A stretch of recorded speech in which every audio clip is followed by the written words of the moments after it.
Martha Hyer's death on May 31, 2014, at the age of 89, marked one of the most significant losses in the film industry in recent memory.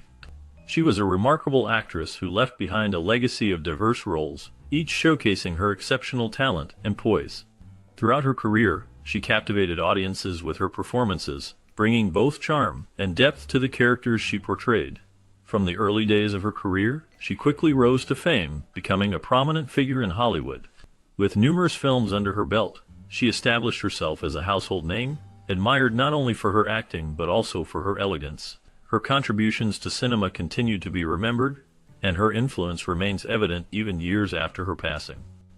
Martha Hyer was born on August 10, 1924, in Fort Worth, Texas, as one of three daughters of Agnes Need Barnhart and Julian Campers Hyer. Growing up in Fort Worth, she was surrounded by a loving family, which laid the foundation for her later career. After completing her education at Arlington Heights High School, Martha pursued her passion for acting by attending Northwestern University. At Northwestern, she earned a degree in drama, a step that helped her develop her talents and set her on the path to becoming an accomplished actress. Her education played a crucial role in shaping her acting skills and preparing her for the challenges of Hollywood. Martha Hyer's journey into the world of acting began when she enrolled at the Pasadena Playhouse in California, a renowned institution that served as a stepping stone for many aspiring performers. It was here, during her time in the theater, that Martha's talent caught the attention of a Hollywood talent agent. Her most notable role at the Playhouse was portraying a bearded elder in a Greek tragedy, an unconventional and memorable part that showcased her versatility as an actress. This performance, though unusual for a young woman, helped launch her career. Following this early recognition, Martha signed a contract with RKO Pictures, a major film studio during the 1940s. Her time under contract with RKO was primarily during the war years, and it was here that she appeared in a series of B-Western films. These roles were not glamorous, and despite the work, Martha struggled to secure a more prominent position in Hollywood. Her career began with these modest parts, but they were often seen as filler roles for the studio rather than significant opportunities for recognition or growth. Even though she was gaining exposure, the roles she played were not what would define her as a leading actress. She faced a difficult challenge in breaking out of this mold, and for some time, it seemed that she might remain typecast in smaller, less prestigious roles within the industry. Despite these challenges, Martha Hyer's persistence and her ability to stand out in any role laid the foundation for her future career in Hollywood. Martha Hyer's first major breakthrough in Hollywood came in 1954 when she was cast as William Holden's fiancée in the romantic comedy Sabrina, directed by Billy Wilder. The film, which starred Audrey Hepburn and Humphrey Bogart, was a critical and commercial success, and Hyer's role garnered attention, marking a turning point in her career. Despite this early success, Hyer faced several challenges in the years that followed. Although she had been given a significant part in a major film, subsequent roles did not allow her to maintain the momentum she had hoped for. She appeared in movies such as Red Sundown and Francis in the Navy, but these projects were not as well received, and her career stalled for a period. Hyer's struggles during this time were not uncommon in Hollywood, as many actresses found it difficult to transition from supporting roles to leading parts. While her performance in Sabrina had given her a brief moment in the spotlight, it did not guarantee long-term success. The combination of typecasting and lackluster roles left Hyer navigating through Hollywood's competitive landscape, seeking opportunities that would help her break free from the mold of the pretty girl roles. Even though she had established herself as a capable actress in her early years, the road ahead was not as straightforward as many had anticipated. Martha Hyer began her career in Hollywood in the early 1950s, initially taking on minor roles in films. However, by 1954, she began to land more substantial parts that would define her career.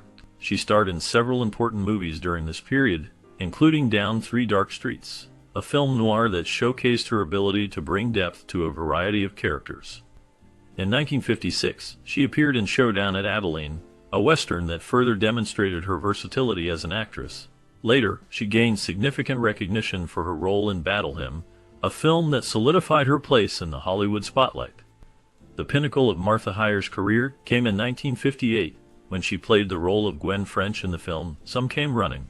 Her performance in this movie earned her widespread acclaim, and she was nominated for an Academy Award for Best Supporting Actress. This nomination was a testament to her skill an ability to portray complex and compelling characters on screen, marking a significant milestone in her career. Her work in these films showcased her versatility, with roles that spanned different genres, from film noir to westerns and dramatic pieces, making her one of the most admired actresses of her time. Martha Hyer became known for her work in several soapy dramas, including films such as The Best of Everything in 1959, Ice Palace in 1960, and The Carpetbaggers in 1964.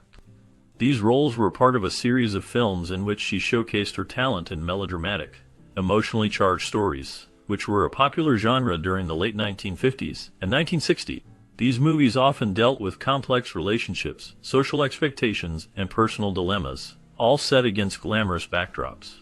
Hyer's performances in these films highlighted her ability to navigate emotional depth while maintaining a poised and sophisticated presence on screen. However, one of the most significant missed opportunities in her career was when she narrowly lost out on the role of Marion Crane in Alfred Hitchcock's 1960 classic Psycho. The iconic role ultimately went to Janet Leigh, who became forever associated with the character. Had Hyer secured the part, it could have altered the course of her career, given the immense cultural impact that Psycho had on the thriller genre and its long-standing place in cinematic history. While Hyer did enjoy a successful career in the film industry, this particular moment stands as one of the more well-known instances of a role slipping through her grasp.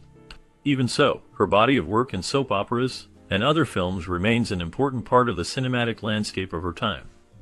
Martha Hyer's career spanned a variety of roles that showcased her versatility as an actress. In Pyro, she portrayed a jealous mistress, a role that allowed her to demonstrate a complex emotional range, while in Picture Mommy Dead, she took on the part of a wicked stepmother, further proving her ability to embody characters with darker, more manipulative qualities. These roles were just a few examples of her capacity to step into different personas, creating lasting impressions with her performances. Her personal life was also marked by significant relationships, particularly her two marriages. She was first married to producer C. Ray Stahl, a union that set the stage for her entry into Hollywood's elite circles. After their marriage ended, she found love again with Hal B. Wallis, another prominent figure in the entertainment industry. This second marriage was especially noteworthy because Martha converted to Judaism, a significant shift in her personal beliefs and practices. Martha's life both on and off the screen was one of adaptation and reinvention, making her a beloved figure in Hollywood during her time. Martha Hyer, known for her notable career in Hollywood, found herself involved in the construction of the Howland Martha Hyer Wallace Theater at Northwestern University. Along with her husband Wallace, they contributed funds for this important cultural project, reflecting their commitment to the arts and education. However, by the early 1980s, Hyer's personal and financial situation took a turn for the worse. She faced severe financial troubles that led to bankruptcy. The pressures of owing millions of dollars to loan sharks compounded her stress, and she found herself struggling to keep up with the overwhelming debt. These challenges marked a difficult chapter in her life, despite her earlier successes in both her career and charitable endeavors. The situation with the loan sharks underscored the harsh realities she had to face, highlighting the unpredictable nature of personal finance even for those in the public eye. Martha Hyer found herself in a period of reflection and change later in life. Turning to faith, she sought comfort and guidance from God, which brought her a sense of peace she had long been searching for. This spiritual journey became an important part of her life, and she later wrote about her experiences in a memoir. The writing served as a personal expression of the solace she had found through faith. As the years passed, Hyer became somewhat of a recluse. She preferred a quieter, more solitary existence, finding joy in activities like painting and hiking. The natural world became a refuge for her, where she could disconnect from the hustle and bustle of the past. In her later years, Hyer also cherished time spent with close friends, valuing those meaningful relationships over public attention. This time of introspection and peace marked the final chapters of her life, where she enjoyed simple pleasures away from the spotlight. Martha Hyer's final film role came in 1971 when she starred in The Day of the Wolves, a film that marked the end of her career on the big screen. After this, her work on television also started to wind down. In 1974, she appeared in an episode of the popular television series McCloud, which would be her final role on the small screen. These roles were the last glimpses the public would get of the actress who had made her mark in Hollywood during the 1950s and 1960s. Over the years, Hyer had built a reputation for her elegant, sophisticated presence, often cast in roles that highlighted her beauty and charm. She was part of the golden era of Hollywood, appearing in many films that are remembered for their glamour and the strong performances of their cast members. Martha Hyer continued to live a relatively private life after her acting career ended, living in Santa Fe, New Mexico. On May 31, 2014, she passed away at the age of 89 from natural causes. Her death marked the end of an era for a woman who had been part of the classic Hollywood landscape for so many years.